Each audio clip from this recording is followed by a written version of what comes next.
오늘의 말씀은 창세기 14장 17절부터 20절까지 말씀입니다. 우리 한 절씩 교독합시다. 아브라함이 그돌라오멜과 그와 함께한 왕들을 쳐부수고 돌아올 때에 소돔 왕이 사회의 골짜기 곧 왕의 골짜기로 나와 그를 영접하였고, 살렘 멜기세덱이 떡과 포도주를 가지고 나왔으니 그는 지극히 높으신 하나님의 제사장이었더라. 그가 아브라함에게 축복하여 이르되 천지의 주제시요 지극히 높으신 하나님이여 아브라함에게 복을 주옵소서. 너희 대적을 내 손에 붙이신 지극히 높으신 하나님을 찬송하리로다 하매 아브라함이 그 얻은 것에서 10분의 1을 멜기세덱에게 주었더라. 아멘. 자, 모든 사람들은 다 성공을 꿈꿉니다. 그리고 성공을 꿈꾸는 그 사람들에게 왜 성공하고 싶냐라고 물어보면은 10중 8구는 행복해지기 위해서 성공을 꿈꾼다 라고 이렇게 이야기하죠. 한 직장인의 얘기인데요. 어느 날 새벽까지 출근해서 밤 늦은 시간에 퇴근해서 집으로 돌아왔습니다. 돌아왔는데 자고 있던 막내 딸이 갑자기 막 뛰어나오는 거예요.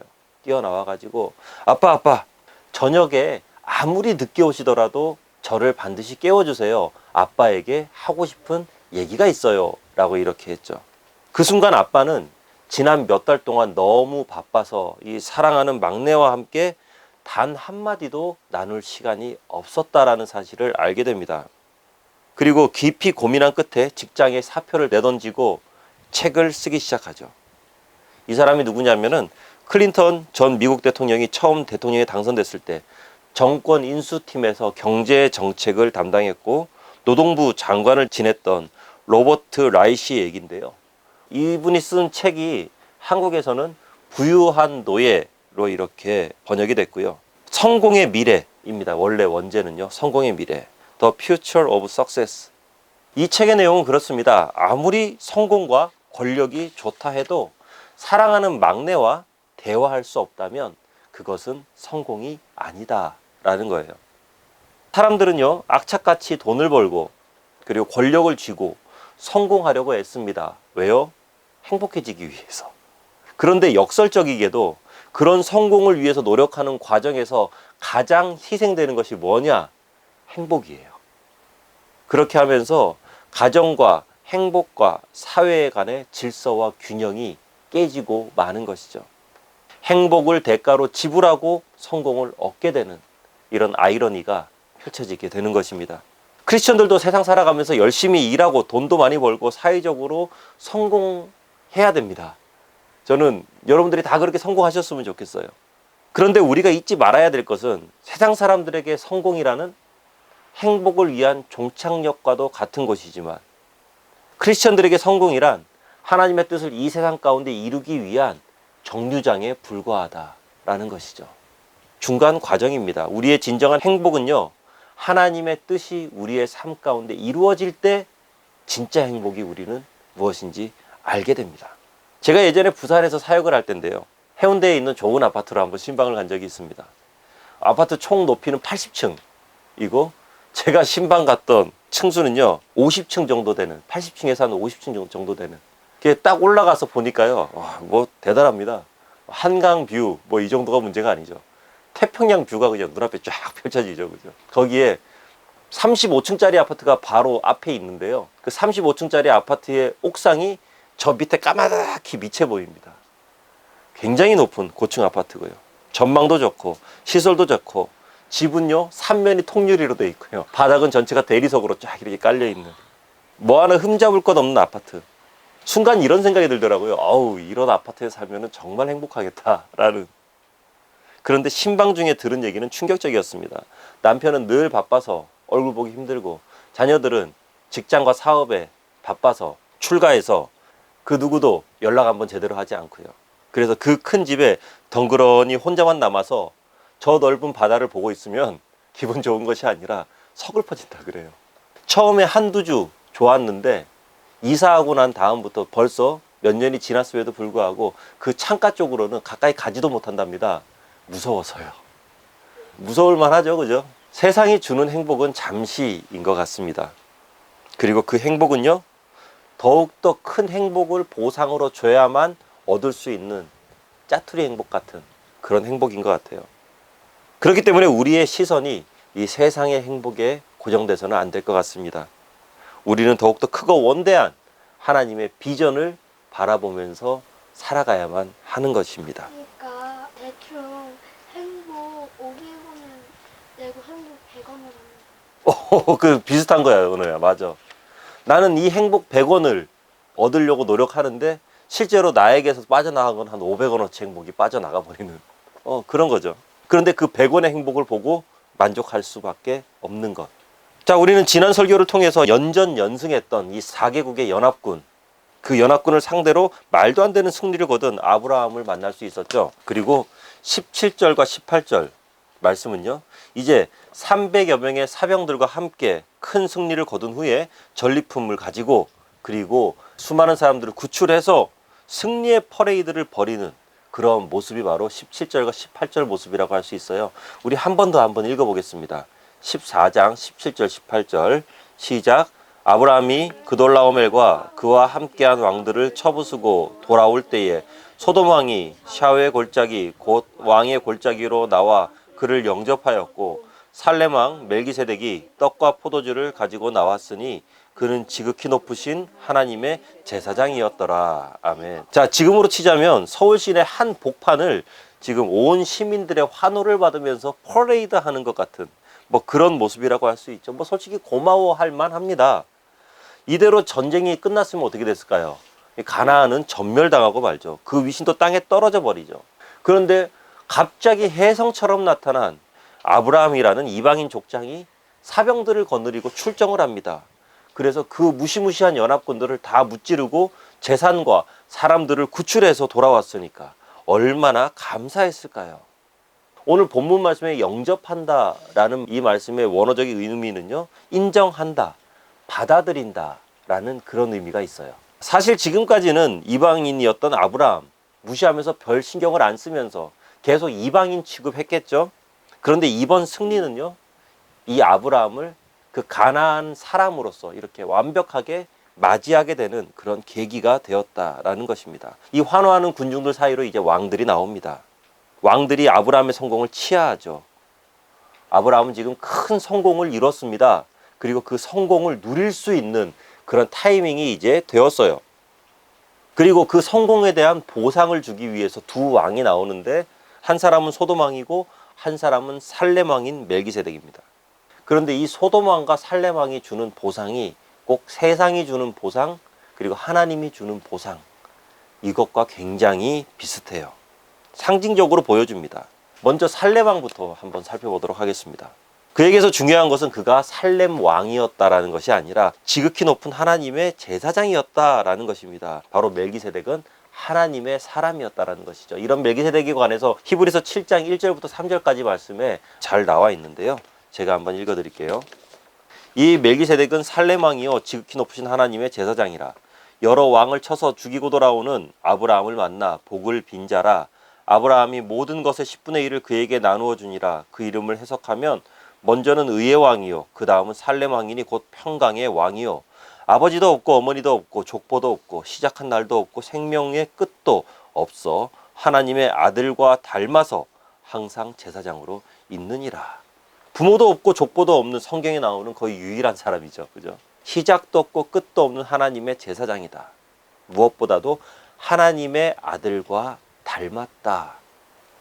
멜기세덱은요 구약 성경에 나오는 예수님을 예표하는 그런 예수님의 모형과도 같은 그런 사람이다 라는 것입니다. 다시 말해서 예수님을 상징적으로 드러내는 사람이 바로 멜기세덱이다 라는 것이죠. 하나님의 대리자로 있었기 때문에 멜기세덱은 하나님을 대신해서 아브라함을 축복했던 것이고요. 그리고 아브라함은 멜기세덱에게 10분의 1을 바쳤지만 그것은 멜기세덱에게 바친 것이 아니라 바로 하나님께 바친 것이 되는 것이죠. 그렇기 때문에 멜기세덱이 주는 보상은 세상이 주는 보상과는 다른 하나님께서 주시는 보상을 상징하는 것이 되는 것입니다. 그러니까 멜기세덱이 하나님의 대리자니까 그러니까 우리가 하나님에게 11조를 드리잖아요. 매주마다 가장 첫 번째로 드린 11조예요. 그렇죠. 성경에 나오는 가장 첫 번째로 드린 11조가 바로 여기에 나오는 거예요. 멜기세덱이 주는 보상은 그러면 어떤 보상을 주느냐? 첫 번째로 떡과 포도주를 들고 와서 아브라함의 육신의 필요를 채워줍니다.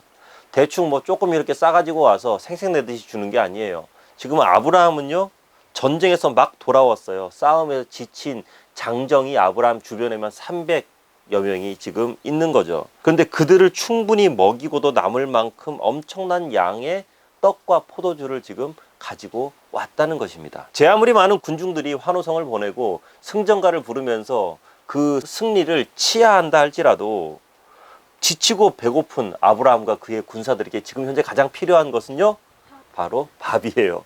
떡과 포도주가 가장 필요하다는 것입니다. 사랑하는 성도 여러분, 우리는 종종 하나님께서 우리의 영적인 필요만 채워주실 것 같은 그런 잘못된 생각을 하기도 합니다. 그리고 육체적인 컨디션이 굉장히 안 좋은데 이것을 영적으로만 해석하려고 막 그래요. 내가 왜 이렇게 예민하나? 내가 왜 이렇게 요즘에 예민하지? 영적으로 너무 다운돼서 그런가? 내가 요즘에 이렇게 화가 많이 냈지? 분노가 막 이렇게 올라오지? 이게 내가 영적으로 많이 다운돼서 그런가 보다. 그것도 틀리지는 않지만요, 보통 그렇게 막 예민하고 막 화가 나고 그럴 때는요, 몸이 지쳐 있을 때예요. 밤잠 못 자고 밤새 야근하고 그리고 아침을 맞이한 사람들은 굉장히 예민합니다. 그런 사람들에게 필요한 것은요, 쉼이죠. 한숨 자야 돼요, 빨리. 오전 10시부터 오후 2시까지 마라톤 회의를 4시간 동안 쭉 하잖아요. 그러면 회의하다가 중간에 꼭 싸움 나요. 꼭 싸움 납니다. 그런데 10시부터 시작해서 우리 11시 반까지만 회의합시다. 그렇게 해놓고 11시 반부터 1시까지 맛있는 식사를 하고 딱 오잖아요. 그러면 1시부터 2시까지 굉장히 좋은 분위기에서 보통 결론이 납니다. 회의가 잘 돼요.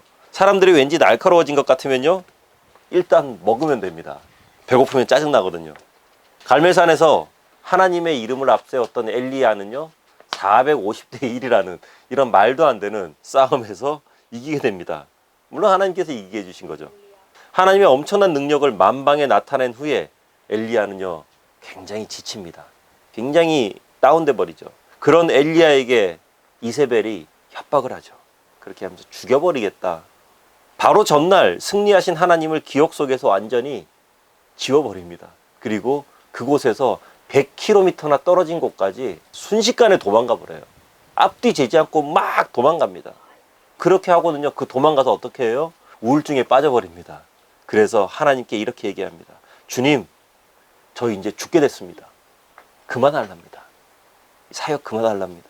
지친 몸과 마음, 그 지친 몸과 마음에 이 한 여인의 협박성 발언 한마디, 이것이 딱 첨가되니까 그 능력의 종 엘리야가 하나님 앞에 지금 사표 던지려고 하는 거예요. 하나님, 저 못 해먹겠습니다. 너무 힘듭니다. 그런 엘리야를 향해서 하나님께서 뭐라고 하시나요? 너 이 녀석, 그런 배짱도 없이 어떻게 나의 예언자가 되겠어? 정신 바짝 안 차릴래?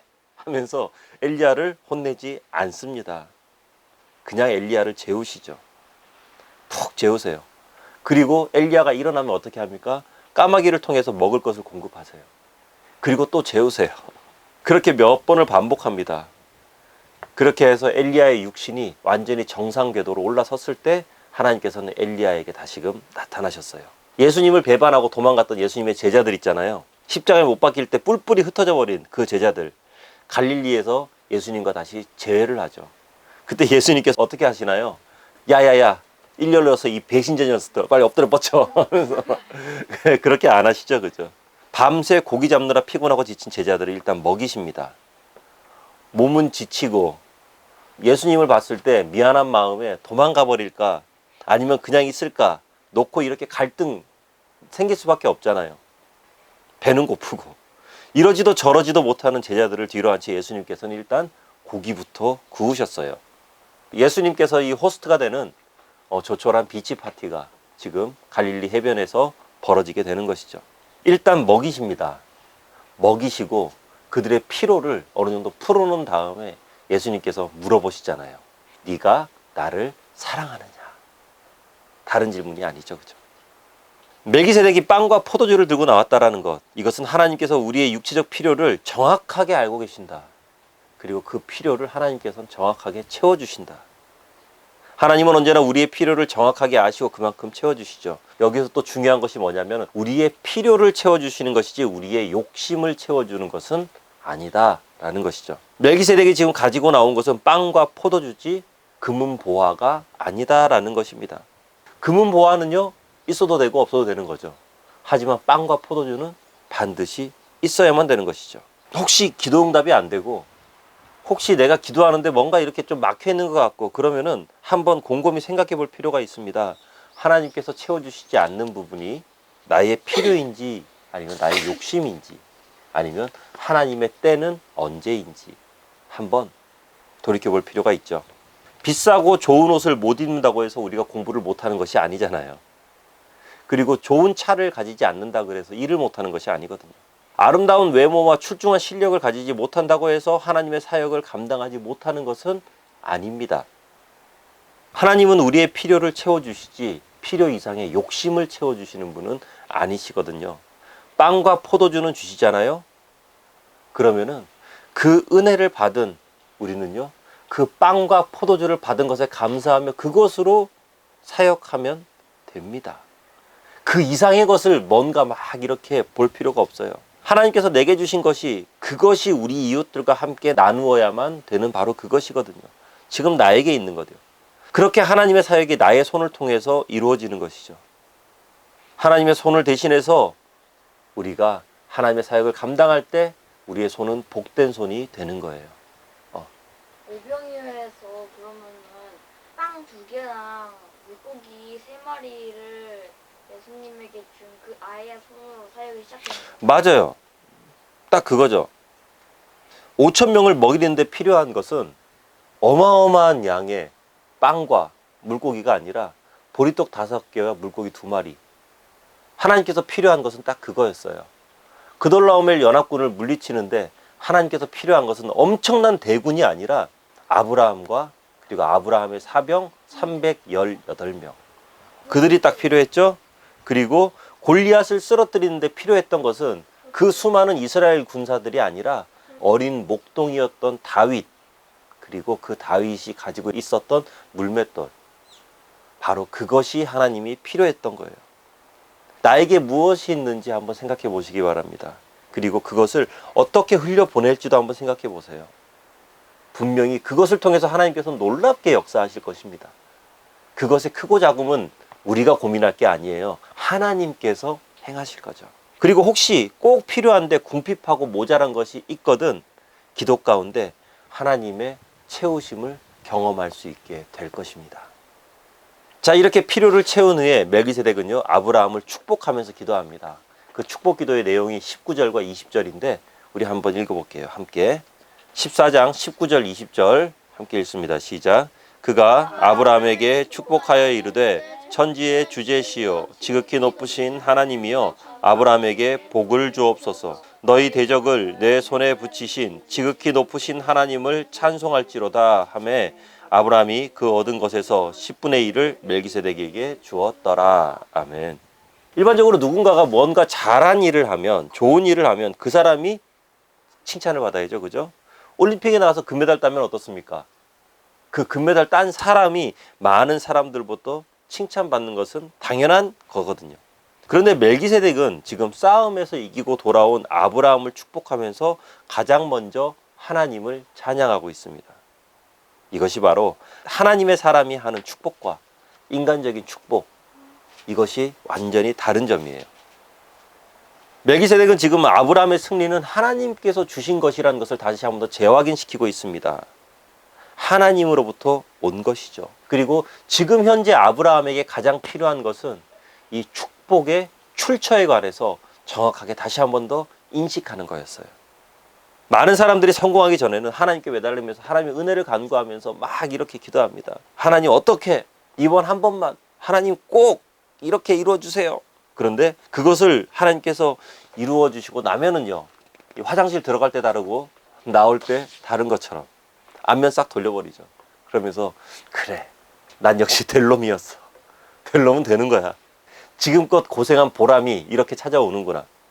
그래, 그때 그 공부한 것이 기가 막힌 신의 한 수였어 하면서 막 그렇게.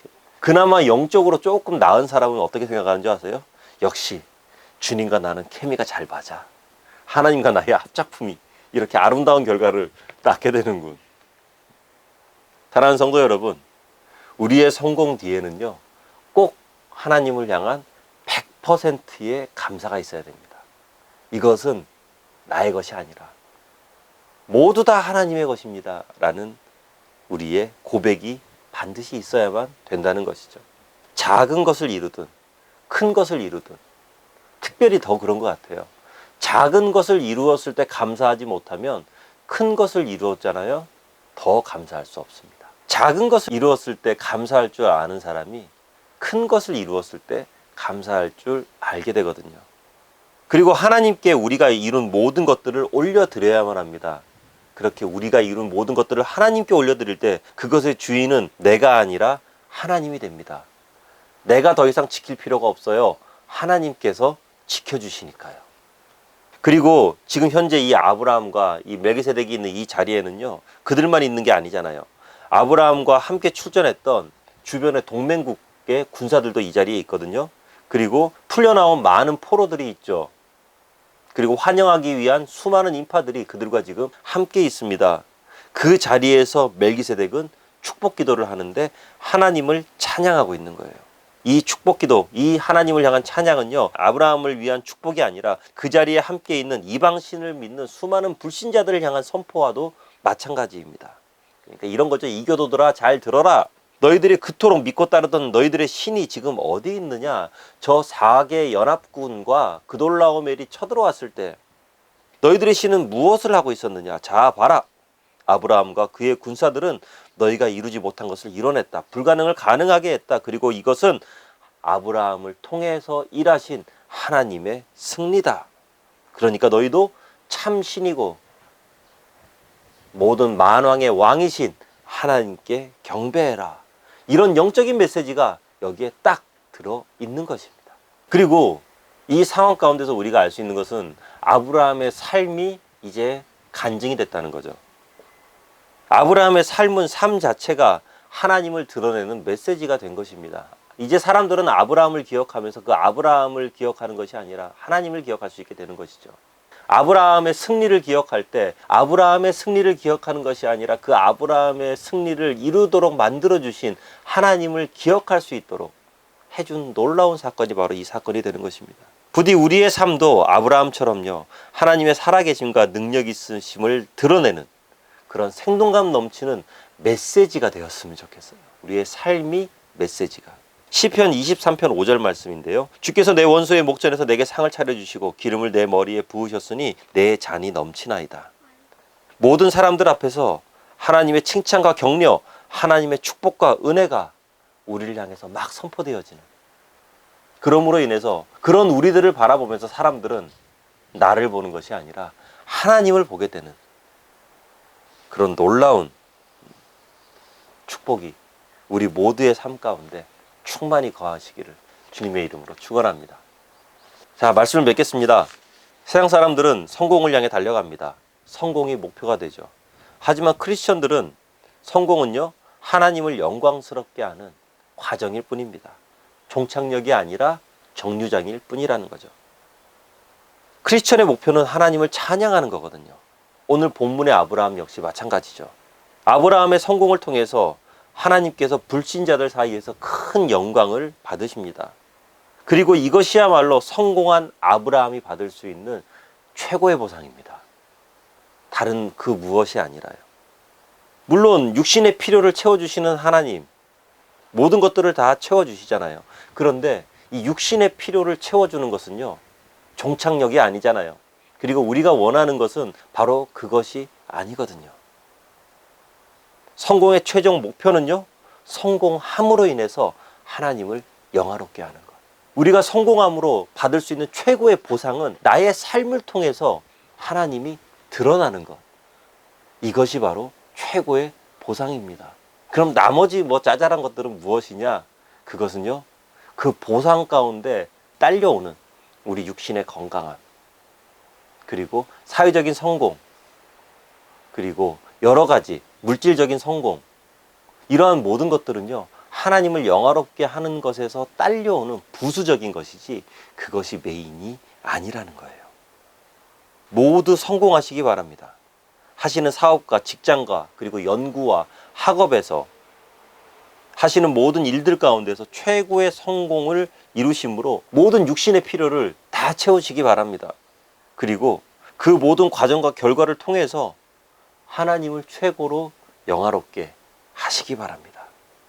우리의 삶을 통해서 하나님이 드러나고 우리의 생활 자체가 간증이 되는 놀라운 은혜가 이루어지기를 주님의 이름으로 축원합니다. 기도하겠습니다. 영광을 받으시기에 합당하신 아버지 하나님, 감사합니다. 다시 한번 더 말씀을 통해서 우리가 무엇을 향해 나아가야 되는지, 그리고 우리가 무엇을 위해서 살아야 되는지 다시 한번 더 생각해 봅니다. 그리고 깨닫습니다. 우리의 헛된 목표와 그리고 우리의 잘못된 욕심을 주님 제하여 주시옵시고, 그 모든 자리에 오직 하나님을 영화롭게 하고 하나님을 영광스럽게 하며 이 땅 가운데 하나님을 드러내는 것에 주님 최선을 다하고 우리의 목표가 바로 그것이 되어지도록 하여 주시옵소서.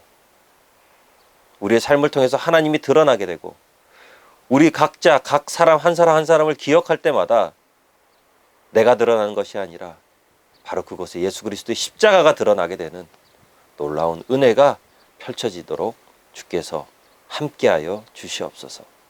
예수님 이름으로 기도합나이다. 아멘.